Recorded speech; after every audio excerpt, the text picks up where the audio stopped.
Hey, what's up mga ka-bowlers, maligayang pagbabalik sa aking channel. Halina't pag-usapan natin ang balitang Warriors Big Tatlong nakagawa ng kakaibang record sa NBA, at ang balitang Suns Best in the West na. Tara na't pag-usapan natin yan dito sa Basketball Hot Shots.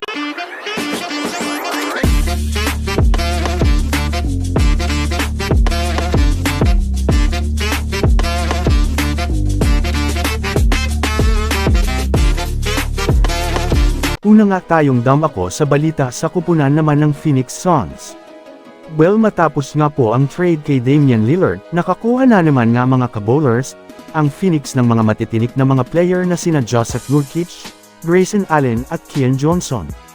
Kung susumadahin nga natin mga ka-bowlers, isa na naman nga po itong karagdagan lakas para sa Suns, dahil kung titignan nga natin ng mabuti mga ka-bowlers, bagamat man nga nawala ng Suns ng isang DeAndre Ayton, napalitan naman nga ito mga ka-bowlers, ng isang Joseph Nurkic. Ayun nga sa mga NBA analyst mga ka-bowlers, dahil nga sa nangyaring trade kanina ay nasabi nga nila na naka-jackpot, nga daw ang Suns.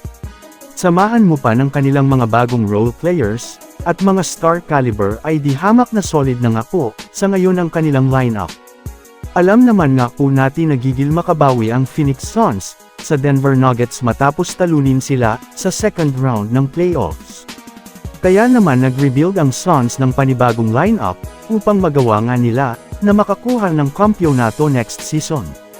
Sa ngayon nga po ay Suns nga ang pinakamatunog, na pangalan na nakabuo ng malakas na lineup, ngayong off-season.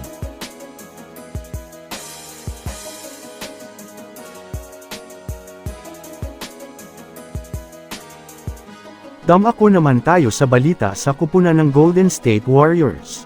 Sa ngayon nga po ay mayroong magandang balita sa mga fans ng Golden State Warriors.